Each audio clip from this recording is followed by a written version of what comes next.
इस कहानी की शुरुआत होते ही हमें दो दोस्तों को दिखाया जाता है जो कि एक वीरान बड़े से बंजर रेगिस्तान में, और वह यहाँ सैंडी ड्यूज पर अपनी गाड़ियां घुमाकर काफी एंजॉय कर रहे थे। लेकिन तभी एक मोटरसाइकिल सवार अपनी गाड़ी से नीचे गिर गया। वह काफी हैरान होता है क्योंकि इसी रास्ते से वह 100 टाइम गुजर चुका था, लेकिन इस बार किसी चीज ने उसे नीचे गिराया था। खैर, अब यह सब छोड़कर वह जैसे ही फिर से अपनी गाड़ी स्टार्ट करने लगा कि तभी एक बड़ा सा क्रिएचर रेत से बाहर निकला और उस लड़के को अपने साथ अंदर ले गया। इसके थोड़ी देर बाद उसका दूसरा साथी यहाँ आता है। उसे अपने पहले साथी का हेलमेट और बाइक यहाँ मिली। उसके दोस्त की बाइक में जो फ्लैग लगा हुआ था वो उसे भी निकाल लेता है, और तभी वो देखता है कि एक शार्क जैसा फिन तेजी से उसकी तरफ रेत में आगे बढ़ रहा है। ये देखकर वो डर के मारे जल्दी से अपनी बाइक स्टार्ट करके यहाँ से भागने लगा, लेकिन थोड़ी दूर आगे जाने पर ही उसका बैलेंस बिगड़ गया और वो नीचे गिर जाता है। उसे खतरे का एहसास हो गया था, इसीलिए वो क्रोलिंग करता हुआ आगे जाने लगा। लेकिन तभी एक बड़ी सी जाइंट सैंड शार्क निकलकर उसे अपने साथ ले जाती है। इसके बाद ये सीन शिफ्ट होता है एक छोटे से सी साइड टाउन पर। ये एक खूबसूरत जगह थी जहां पर अक्सर टूरिस्ट आया करते थे, लेकिन इतना टूरिज्म होने के बाद भी इस एरिया की जो फाइनेंशियल कंडीशन थी वो ठीक नहीं चल रही थी। इसके बाद हम जिमी नाम के एक आदमी को देखते हैं जो कि सिर्फ टाउन का इंचार्ज था और डिस्कस कर रहा था कि टूरिज्म को और ज्यादा बढ़ाने के लिए हमें अपने आइलैंड पर और भी ज्यादा इवेंट करने चाहिए। अब क्योंकि जिमी के फादर इस टाउन के मेयर होते हैं, इसलिए जिमी जानता था कि इवेंट्स में जितना भी खर्चा होगा वो उसके फादर संभाल लेंगे, और इस चीज के लिए जिमी के फादर भी मान जाते हैं। अब इसके बाद हमें उसी डेजर्ट में दो पुलिस ऑफिसर जॉन और ब्रेंडा को दिखाया जाता है जो कि उन्हीं दो मिसिंग लोगों को यहाँ पर खोजने के लिए आए थे। उन्हें यहाँ पर एक आदमी का सिर मिलता है, लेकिन जो बाकी की बॉडी थी वो यहाँ से गायब थी, इसलिए इन्हें लगता है कि शायद उन दोनों आदमियों को किसी ने खत्म कर दिया होगा। ये अपने चारों तरफ एक अजीब से रास्ते को भी देखते हैं ना, ऐसा लगता है जैसे यहाँ कोई जानवर आया हो। दूसरी तरफ हम जिमी को देखते हैं जो कि अपने फादर से उस इवेंट के बारे में बताते हुए बहुत खुश हो रहा था कि इस इवेंट से उन्हें किस तरह से कितना फायदा हो सकता है। जिमी अपने फादर से कहता है कि अगर हमने इस इवेंट को उस व्हाइट सैंड वाले आइलैंड पर ऑर्गेनाइज किया तो वहां पर और भी ज्यादा टूरिज्म बढ़ जाएगा, और अगर अमेरिकन स्टूडेंट्स यहाँ आने लगे तो हमारा ये आइलैंड काफी प्रमोट भी हो जाएगा।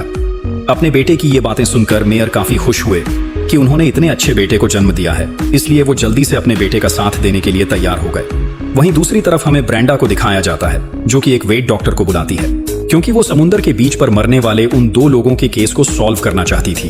ये सुनकर वो बैट डॉक्टर, जिसका नाम सैंडी था, वो भी उसकी मदद करने को तैयार हो गई। वहीं हमें उस बीच पर एक कपल को दिखाया जाता है। यहाँ पर लेडी आराम से बैठकर अपने ऊपर सनस्क्रीन लगा रही थी, लेकिन तभी अचानक से कोई उसे मार देता है। वो रेत में निगल ली गई, लेकिन उसके बॉयफ्रेंड का सर अभी रेत से बाहर था। लेकिन थोड़ी ही देर में वो बीस्ट, वो जानवर, उसे भी रेत के अंदर समा लेता है। वहीं दूसरी तरफ हमें शेरिफ जोन को दिखाया गया जो कि समंदर के पानी का सर्वे कर रहा था, लेकिन तभी उसने बीच पर एक लड़की को एक शार्क से बचकर भागते हुए देखा जो उसके पीछे पड़ी थी। इसलिए जोन जल्दी से उसकी मदद करने के लिए बीच पर भागा, लेकिन वहां जाकर जोन को पता लगा कि यह बस एक यंगस्टर का प्रैंक था। खैर, अब दोपहर में जिम्मी और उसके 3 हेल्पर यहाँ इस बीच पर आए। अभी यहाँ पर अपने प्लान के बारे में डिस्कस करते हुए ही जॉन शेरिफ से मिलते हैं। जब वो जॉन को अपने इस प्लान के बारे में बताते हैं तो एक और फेस्टिवल के बारे में सुनकर जॉन काफी नाराज हुआ, और जॉन के गुस्सा होने की वजह यह थी कि पिछले साल जो इवेंट हुआ था उस इवेंट में 15 बेगुनाह लोगों की जान चली गई थी। अब इसके बाद एक लड़का यहाँ समंदर में सफरिंग करने के लिए जाता है, लेकिन तभी एक अचानक से बहुत बड़ी शार्क उस पर हमला करके उसे खत्म कर देती है। उस लड़के की गर्लफ्रेंड जल्दी से आकर शरीफ को बताती है कि उसका बॉयफ्रेंड खतरे में है, जिसके बाद ये सभी लोग जब यहाँ कर चेक करते हैं तो इसका बॉयफ्रेंड तो कहीं नहीं था। लेकिन जब ये लड़की अपने बॉयफ्रेंड को समंदर में देख रही थी तो इन सभी के सामने वो शार्क आकर उस लड़की को भी अपने साथ ले जाती है। अब जल्दी से जॉन और उसके बाकी के लोग इस खतरनाक हादसे को बताने के लिए मेयर के पास गए। ये यहाँ पर आकर मेयर को बताते हैं कि हालात काफी खराब है क्योंकि शार्क पहले ही 2 लोगों को खत्म कर चुकी है, और ये हादसे इस टाउन के बिजनेस पर भी एक बुरा असर डालेंगे। ये यहाँ पर सुझाव देते हैं कि जब तक कि उन शार्क्स को कंट्रोल ना कर लिया जाए ये बीच बंद रहने दिया जाए। अब इस सिटी के जो बिजनेसमैन हैं वो भी सुझाव देते हैं कि हमें इस बीच को बंद कर देना चाहिए। अब इस शहर के जो बिजनेसमैन थे, मेयर उनकी बात मान लेता है, इसीलिए वो शरीफ का फैसला मानकर बीच बंद करने का हुक्म देता है अगले 24 घंटों के लिए। तभी यहाँ पर एक आदमी आता है और इन्हें बताता है कि वो शार्क्स किस तरह की है। वो कहता है कि ये सैड शार्क्स हैं और मैं इन्हें खत्म कर सकता हूँ। अगर तुम मुझे $10,000 दो, उन्हें मारने के लिए उसकी बात सुनकर मेयर हंसता है और उसे थैंक्स बोलता है उसके ऑफर के लिए। वहीं दूसरी तरफ हमें सैडी को दिखाया जाता है जो कि जोन के साथ अपनी लेबोरेटरी में पहुंचती है उन विक्टिम में से एक के बॉडी पार्ट्स को एग्जामिन करने के लिए। वहीं रात में हमें दो आदमियों को एक बोट में दिखाया जाता है जो कि उन्हें सेंट शार्क्स को देखने के लिए निकले थे ताकि वो इन सेंट शार्क्स को मारकर मेयर से इसका इनाम ले सके। लेकिन ये नहीं जानते थे कि किस भयानक चीज का सामना करने के लिए ये जा रहे हैं। इतने में ही वो भयानक क्रीचर इन पर हमला कर देता है, जिसके बाद ये लोग यहाँ से भागने की कोशिश करने लगे। लेकिन जो शार्क थी वो बहुत ही ज्यादा फास्ट थी, उसने तुरंत ही इनका काम खत्म कर दिया। अगले दिन ब्रेंडा सैडी को उन विक्टिम्स की बॉडी दिखाने के लिए उसे बीच पर लेकर आई, लेकिन यहाँ पर आकर इन्हें सिर्फ एक राफ्ट मिलती है और साथ ही यहाँ पर जिम्मी भी अपनी पूरी टीम के साथ था।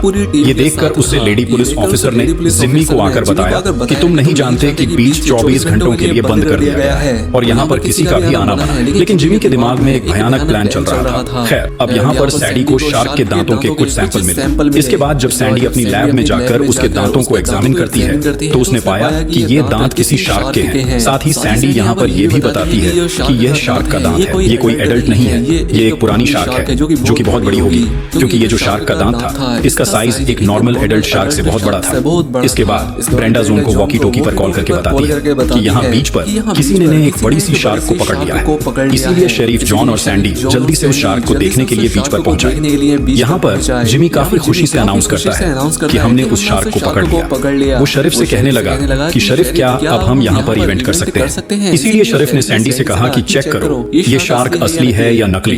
लेकिन जब सैंडी ने उस शार्क को चेक किया तो उसने पाया कि ये शार्क वो है ही नहीं जिसका हमें दांत मिला था, ये कोई और है, ये एक नॉर्मल व्हाइट शार्क है। अब जिमी का ये खतरनाक प्लान काम तो नहीं किया, लेकिन फिर भी उसने हार नहीं मानी। वो लगातार अपने पेड एडवर्टाइजर और लोगों से अपने उस आइलैंड का प्रमोशन कराता जा रहा था।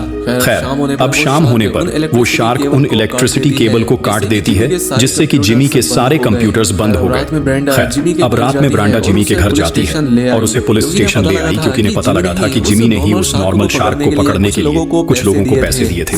साथ ही रात में वो जो दो लोग मारे गए थे उन्हें जिमी ने ही पैसे दिए थे उस शार्क को पकड़ने के लिए। दूसरी तरफ जन बीच पर जो लोग मौजूद थे उन्हें अरे करने के लिए गया, लेकिन तभी उसने वहां पर सैंडी को देखा जो कि यहाँ पर कुछ फ्रेश ब्लड के सैंपल ले रही थी, जिससे कि एक शार्क उसकी तरफ अट्रैक्ट हो गई। वो यहाँ आकर उसके चारों ओर चक्कर लगाने लगी, इसलिए जन सैंडी को बचाने के लिए आगे बढ़ा, लेकिन सैंडी ने उसे रोक दिया। वो जल्दी से अपनी जान बचाने के लिए दूसरी तरफ भागी। वहीं दूसरी तरफ जिमी ने अपने फादर मेयर को आकर सारी बात बता दी कि वो उस बीच पर पार्टी नहीं कर सकते क्योंकि उससे बीच पर जाना काफी खतरनाक है। ये बात मेरे को काफी बेवकूफी भरी लगी और इसीलिए वो खुद बीच पर चला गया। और जैसे ही उसने वहां कदम रखा एक शार्क ने उस पर अटैक करके उसका काम खत्म कर दिया। उसी वक्त यहाँ इस बीच पर हम एक मछुआरे को देख पाते हैं जिसे कि जिम्मी ने ही हायर किया था और वो यहाँ पर उस शार्क की काटी हुई उस वायर को जोड़ने के लिए आया था जिससे कि इलेक्ट्रिसिटी सप्लाई फिर से चालू हो सके।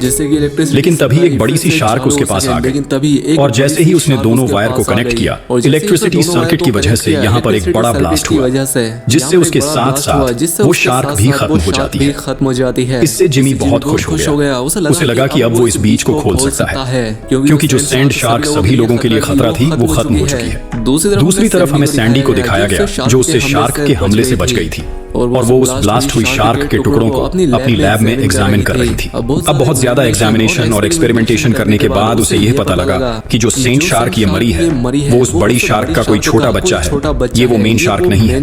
यानी कि अब उसकी मां जिंदा है और अब और भी गुस्से में है क्योंकि वो अपने बच्चे को ढूंढ रही है। वो बहुत खतरनाक और बहुत बड़ी होगी और साथ ही बहुत गुस्से में भी। और इस बच्चे का जो शार्क मीट था वो किसी नॉर्मल शार्क मीट की तरह नहीं था क्योंकि ये कुछ इस तरह का था जो कि पानी और रेत दोनों में तैर सकता है। अब जोन ये जानकारी मिलने के बाद इस बारे में जल्दी से जिमी को जाकर बताता है। वो कहता है कि यहाँ कई सारी शार्क्स हैं और जब तक हमें वो सारी सैंड शार्क्स नहीं मिल जाती हम फेस्टिवल को नहीं चालू कर सकते।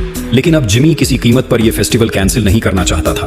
वो कहता है कि मैं इस फेस्टिवल पर पहले ही बहुत सारा पैसा बर्बाद कर चुका हूँ, अब मैं किसी को ये नहीं बता सकता कि वहां पर और भी शार्क्स हैं। दरअसल जब से मेयर की जान गई है अब जिमी ने ही सब कुछ संभाल लिया है और वह अब कुछ भी कर सकता था। इसीलिए जिमी अब इन सारी बातों की परवाह ना करते हुए उस व्हाइट सैंड आइलैंड पर फेस्टिवल को शुरू कर देता है। अनाउंसमेंट के बाद इस बीच पर बहुत सारे लोग आ जाते हैं यहाँ एंजॉय करने के लिए। अब इसी सब प्रोग्राम के बीच जिमी और उसकी असिस्टेंट एक दूसरे को किस करने लगे, लेकिन यहाँ पर ब्रेंडा जिमी को देख लेती है।